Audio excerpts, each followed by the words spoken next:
Agad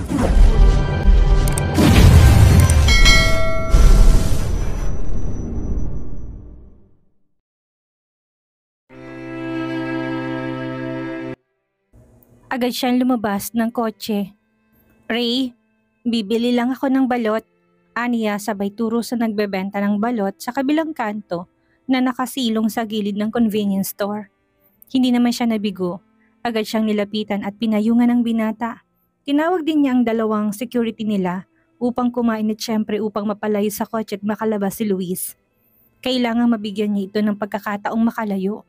Nakita niya si Luis na nakalabas na at naglalakad palayo. Nakahinga siya ng maluwag at nalungkot. Nahihiya din naman siya kay Ray. Kahit pa marriage for convenience lang ang kasal nila. Sa oras na makasal sila, hindi na siya makikipagkita kay Luis. Gusto din niyang proteksyonan ng pangalan at reputasyon ng kaibigan. Hindi siya pwedeng makita ng iba na may kasamang ibang lalaki. Sa mata ng lahat si Ray ang kanyang asawa. Napasulyap siya sa binata na medyo lumayo dahil may kausap sa telepono. "Kimberly, mauna ka na umuwi, ihahatid ka nila. May biglaan lang akong lakad. See you tomorrow sa kasal natin." Nakangiting paalam nito. "Sige, see you. Ingat ka." Tumango siya, mabuti naman at nang hindi na ito magtanong pa at kailanganin pa niyang magsinungaling. Inabot nito ang payong sa isang bodyguard upang payungan siya. Naglalakad si Luis. Medyo tumila na ang ulan. Mabilis ang kanyang hakbang nang mapansing may sumusunod sa kanya. Shit, naiwan niya ang bag na kinalalagyan ng baril sa kotse ni Kimberly. Mas lumaki ang kanyang hakbang hanggang may mabigat na kamay ang humawak sa kanyang balikat. Agad niya itong sinalubong ng suntok. Nakaiwas ang lalaki na kaganyang nakilala. "Si Ray." "Easy bro," anito. "Pasensya ka na, hindi kita nakilala. Anong ginagawa mo dito?" "What a coincidence na parehas tayong nasa isang lugar." "Ganun talaga, may mga pangyayaring hindi mo inaasahan." Sabi nitong tila may laman. "Totoo yan, minsan magugulat ka na lang. Life is really full of surprises." "Huwag na tayong maglokohan pa. Hindi to nagkataon lang. Isang babae ang dahilan kung bakit naliligo tayong dalawa sa ulan." "Si Kate bang tinutukoy mo?" Kunot ang noong tanong niya. "Luis Aldrin Moya. Siyempre ang babaeng tinutukoy ko si Kimberly." Nagulat siya na alam pala nitong lihim niya.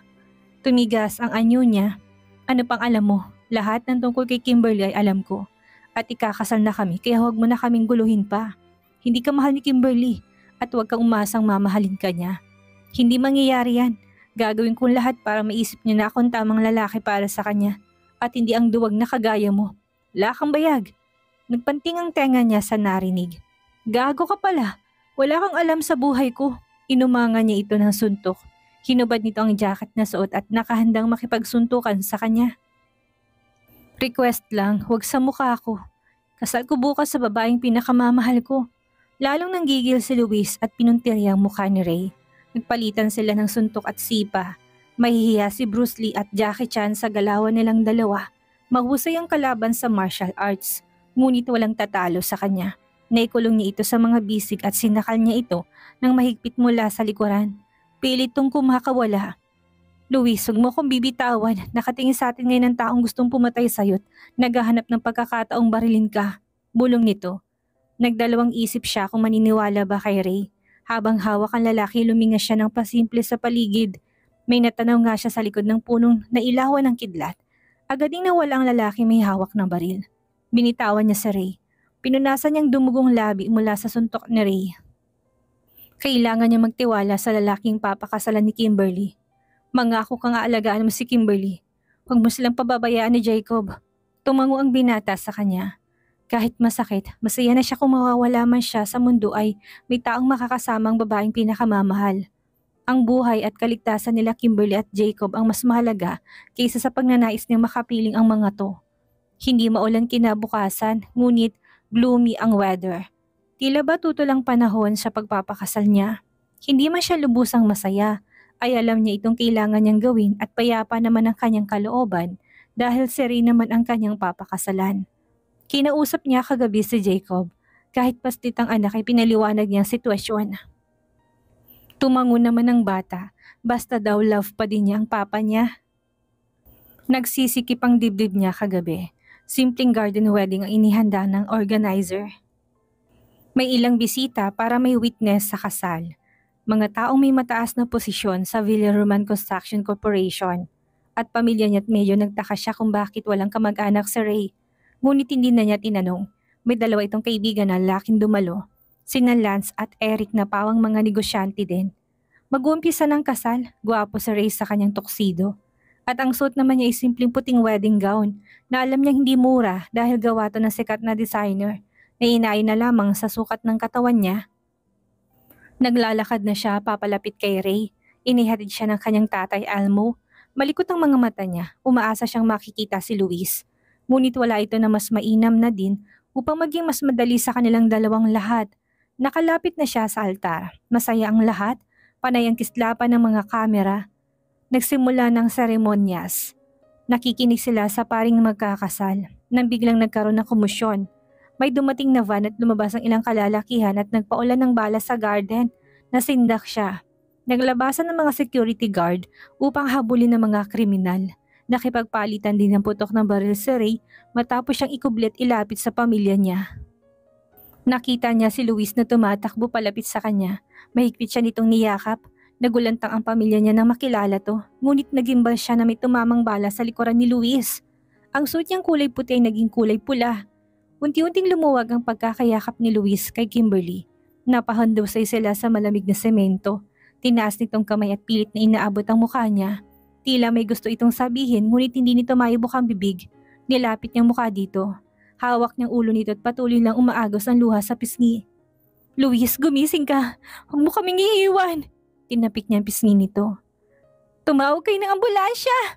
Hiyaw niya nang pumikit ang mga mata nito na kanina'y bahagya pang nakadilat. Isinugod nila sa ospital si Luis. Labis ang kanyang takot, abot-abot din ang kanyang dasal. Hindi niya kaya kung mawawala ulit ito. Lalo pat siya ang dahilan. Humahagulhol siya habang sakay ng pulis patrol, papuntang ospital. Bumabagal ang paghinga ni Luis. Luis, huwag mo kong iiwan. Hindi ilang beses na nalagay sa panganib ang buhay nilang dalawa. Ang nakakatakot sa kamatayan ng isipin na hindi mo na makikita o makakasama ang taong mahalaga sa buhay mo. Pabalik-balik ang lakad niya sa harap ng emergency room. Ilang oras din ang inintay niya bago lumabas ang doktor at ibalitang ligtas na daw si Luis sa kapahamakan. Para siyang nabunutan ng patalim sa dibdib sa sinabi ng doktor. May nakabantay na pulis sa labas ng kwarto nito. Nabulgar ng bahay si Luis at nagtatago lamang. Ang patrol ng pulis ang nagdala dito sa ospital dahil hindi kaagad nakarating ang ambulansya. Nagkakagalo na din ang media. Pinagpiestahan ang buhay nilang mag-asawa. Wala na siyang pakialam sa sasabihin ng iba. Walang mahalaga ngayon kung hindi ligtas si Luis. Nahihiya lang siya kay Ray na nakaladkad to sa issue nila. Hindi pa niya ito nakakausap. Ngunit sabi ng ina ay nasa labas si Ray ng ospital at inaayos ang media na nagkakagulo upang makakuha ng balita. Maaasahan talaga to. Nakaupo siya sa tabi ni Luis. Nagpalit siya ng damit na dinala ni Nanay Delia. Ang kasal niya nauwi pa sa trahedya. Marami silang security, ngunit magaling ang plano ng kriminal na lumika muna ng komosyon bago isagawang pagpatay sa kanya. Walang may ibang motibo kundi ang kanyang stepmother na si Miss Lani Villaroman. Ngunit walang kahit na anong lead ang nagtuturo dito. Naging tahimik ito magmula ng basahin ng last will and testament. Napaka-stressful ng araw na yon. Napahawak siya sa ulo. Gulong-gulo na siya. Hindi pa rin nagigising si Luis. Hinawakan niyang kamay nito. Alam niyang mahal siya nito. Hindi nito sasaluhin ng bala para sa kanya kung hindi siya nito mahal. Nakita niyang pagtakbo nito palapit sa kanya nang walang pag-aalinlangan. Sana'y magkamalay na to. Ang bigat ng kanyang dibdib. Wala pang laman na kanyang tsanse mula kagabi. Lumabas na muna siya saglit upang bumili ng kahit na anong pwedeng kainin. Nakita niya si Dorina na parating agad tong yumakap sa kanya. Kamusta kayo? Si Luis. Nag-aalalang sabi nito. Ligtas na daw sabi ng doktor. Pero hindi pa nagigising. Hindi niya mapigilang maiyak. Hinimas ni Dorina ang kanyang likod. Shh! Makakaligtas si Luis. Magdasal tayo. Salamat, Dorina. Talagang sinadya kita para kamustahin bago ko puntahan si Dr. Lena. May appointment ako ng check-up sa kanya. Nag-uusap sila ni Dorina habang naglalakad papunta sa lugar ng paanakan ng ospital sa kabilang building. Nakita niyang lumabas ang yaya at ang batang nakita niyang kalong ni Dr. Lena. Dorina, babalik ako sa kwarto ni Luis. Sige, babalikan kita after ng check-up. Ingat ka palagi. Kaibigan nang muli siyang niyakap. Sinundan niyang yayat ang batang halos 2 taon kung tama ang tansya niya. Kulot ang buhok nito, maputi ang balat at parang kagaya niya ang hugis ng labi nito na may hawig naman kay Luis ang mata. Naghihinala siyang anak niya to. Ibang lukso ng kanyang dugo. Naiiyak siyang isipin na anak nga niyang bata. Kailangan niyang makatiyak. Pumasok ang yaya sa banyo, walang ibang tao sa loob. Binalingan siya nito. Miss, pwede bang pakikarga na muna ang alaga ko? Naihina kasi ako. Ngumiti siya. Sure, ibinigay sa kanyang baby. Agad sumamang bata at ngumiti sa kanya. Aw, napaka-cute na baby nito. Hello baby. Mama, mama, sabi ng bata. Nagulat na lamang siya na may pumatak na luha sa kanyang mga mata. Niyakap niya ng mahigpit ang bata. Napakabango talaga ng baby. Hinalikan niya ito sa pisngi, napabungis-ngis ang karga niya. Nabawasan ang problema niya nang madinig ang hagik-hik nito. Parang gusto niyang iuwi ito. May special na connection sila ng batang hindi niya kayang ipaliwanag. Hinawakan ng batang kanyang mukha, nadudurog ang puso niya. Pinilit niyang pagganahin ang isip. Baka naman natitrigger na naman ang depression niya kaya niisip niyang anak niya ang kargang baby. Baka hanggang ngayon, hindi pa niya tanggap na namatay ang anak niya. Wala siyang nakikitang motibo ni Dr. Lena para palabasin patay ng anak nila. Lumabas na ng toilet ang yaya. Muli niyang niyakap ang bata at nakapagtatakang kumapit to sa kanya nang ibinigay niyang tagapag-alaga. Hinatid niya ng tanaw ang palayong yaya. Tinawagan siya ni Victoria at inutusang paimbestigahan si Dr. Lena. Sa oras na mapatunayan niyang anak niya ang batay baka maging kriminal siya. Gabi na ngunit hindi pa rin nagigising si Luis. Napakabagal ng oras kapag naghihintay, lalo at sa ospital. May dumating na doktor at nurse. Nagsalita ang doktor at inalis ang mask. Miss Kimberly, si Matias po ako. Kamusta na po si Sir Luis? Napatingin din siya sa nurse. Si Celine, bakit kailangan magpanggap ng mga to? Miss Kimberly, pasensya na po tumiiwas kami sa pulis na nagbabantay sa labas. Matias, pwede ka bang makausap? Marami akong gustong malaman. Naging mailap ang mata ng secretary. Miss Kimberly, hindi po kami magtatagal. Binisita lang po namin si Sir Luis. Halatang umiiwas si Matias. Hindi na siya nangulit pa. Kumuha siya ng damit at naligo muna. Pagkaalis ng dalawa, pinilisan niyang paliligot baka magising ang asawa. Paglabas niya tila napatid ang ugat sa ulo niya na makitang wala sa higaan si Luis. Hindi pa magaling si Luis. Bakit na lumabas ng ospital? Sinilip niyang pinto. Imposibleng dumaan ito sa pinto. May 3 pulis na nagbabantay sa labas. Nakita niyang bukas ang bintana na kasyang tao. Sinilip niyang babagsakan. Nasa first floor lang naman sila. Ngunit mataas ng bahagyang building dahil binabaha ang lugar. Hindi siya pwedeng lumabas ng pinto dahil baka masilip ng mga pulis na wala si Luis sa higaan. Tatalon din siya. Pikit mata siyang tumalon. Safe naman ang pagbagsak niya. Agad niyang hinanap kung saan posibleng magpunta si Luis. Sa likod ng ospital ay may abandonadong building. Mabilis siyang naglakad at nang baka sakali na makita doon ang asawa. Nakaikot na siya sa buong building, ngunit wala ito. Hinihingal na siya, baka mapahamak ito. Dahil hindi pa magaling ang sugat, nadinig niyang tunog ng paalis ng sasakyan. Agad siyang tumakbo at humabol sa kotse. Nakita niya si Luis at tinawag niya ito ngunit hindi siya nito pinansin. Iniharang niya sarili sa malit na iskinitang dadaanan nito. Luis, tumigil ka. Mag-usap tayo. Kimberly, umalis ka dyan. Hindi ako aalis dito. Saan ka pupunta? Sariwa pang sugat mo. Baka kung ano mangyari sa'yo. Kimberly, huwag mo akong pigilan. Alam kong ginagawa ko. Bumaba ka dyan. Mag-usap na muna tayo. Bumalik ka na sa bahay niyo. Hindi safe dito. Luis, makinig ka sa akin. Nakikiusap ako, please. Para kay Jacob.